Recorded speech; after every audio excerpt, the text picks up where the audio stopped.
لوگوں کی نسل چلتی ہے بیٹے سے، میری نسل چلے گی میری بیٹی فاطمہ سے۔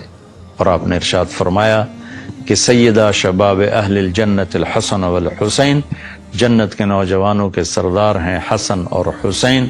اور آپ نے فرمایا علی مجھ سے ہے، میں علی سے ہوں۔ اور آپ نے فرمایا فاطمہ بضعۃ منی، فاطمہ میرے جسم کا ٹکڑا ہے، جس نے اسے دکھ دیا اس نے مجھے دکھ دیا، جس نے اسے خوش کیا اس نے مجھے خوش کیا۔ تو فرمایا فاطمہ تو اور میں، یہ دونوں یعنی حسن حسین اور یہ جو سویا ہوا ہے، ہم قیامت کے دن پانچوں اکٹھے ہوں گے۔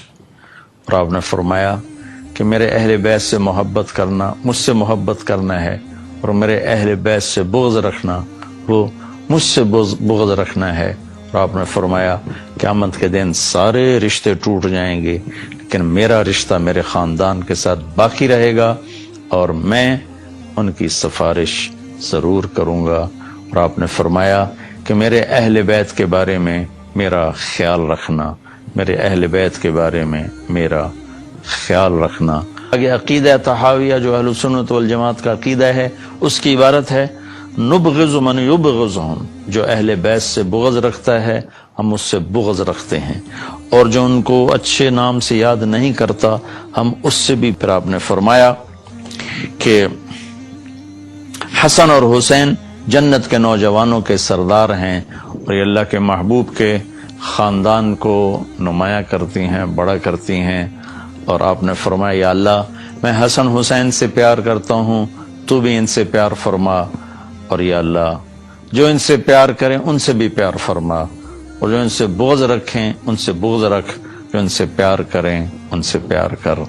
اہل بیت سے محبت نہ کرنا یہ نفاق ہے، منافقت ہے، کفر ہے۔ اہل بیت سے پیار کرنا ایمان ہے، ایمان کا کمال ہے، ایمان کا کمال ہے۔ جس گھر میں اللہ نے اپنے حبیب کو پیدا کیا، جس نبی کی گود میں ان کی اولاد پروان چڑھی، اگر ہم ان سے بغض رکھیں گے تو ہمارا ایمان کہاں چلا گیا؟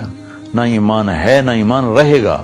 ان کی محبت ہی اصل ایمان ہے، ان کی محبت ہی اصل ایمان ہے۔ ایک روایت یاد ہے کہ میرے نبی نے فرمایا جس نے میری اولاد میں سے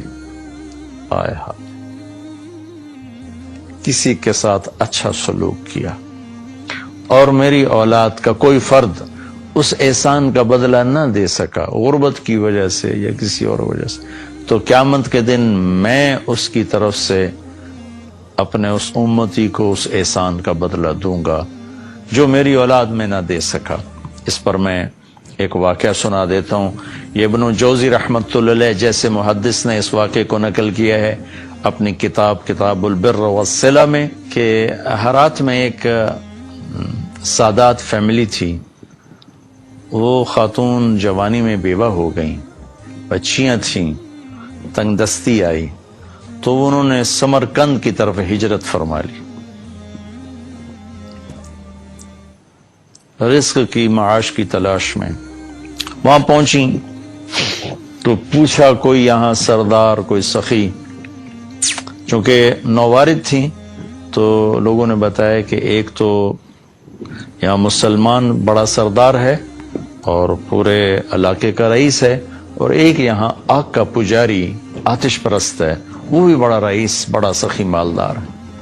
تو انہوں نے سوچا کہ میں غیر مسلم کے پاس کیوں جاؤں۔ وہ مسلمان کے پاس گئیں اور اس سے فرمایا کہ میں آل رسول ہوں، پردیسن ہوں، میری بچیاں ہیں، مجھے ٹھکانہ بھی چاہیے، کھانا بھی چاہیے۔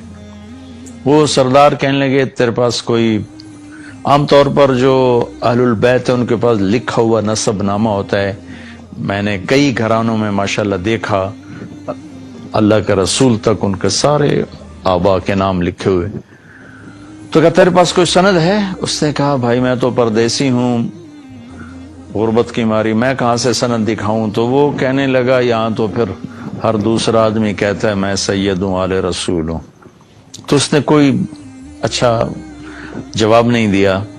تو وہ وہاں سے آئیں اور اس آتش پرست کے پاس گئیں، وہ جو آگ کا پجاری تھا، اور اپنا تعارف کروایا۔ اس نے فوراً اپنی بیگم کو ساتھ بھیجا اور کہا کہ جاؤ ان کی بچیوں کو لے کر آؤ۔ جاؤ، انہوں نے کہیں ٹھہرایا ہوا تھا، ان کو لے کر آئے، سرد رات تھی، ان کو کھانا کھلایا، سلا دیا۔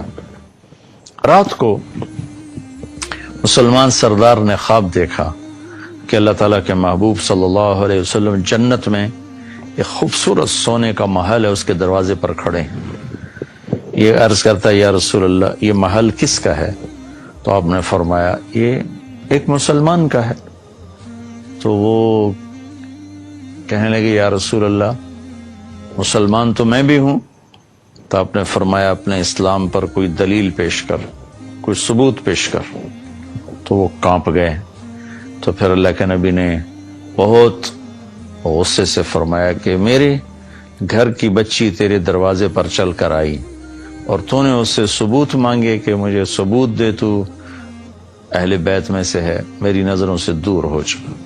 ان کی آنکھ کھولی تو ان کی چیخ و پکار، وہ ننگے سر ننگے پاؤں باہر نکل کے شور مچایا کہ وہ جو پردیسن خاتون تھی کہاں گئی؟ کہا جی وہ تو وہ لے گیا،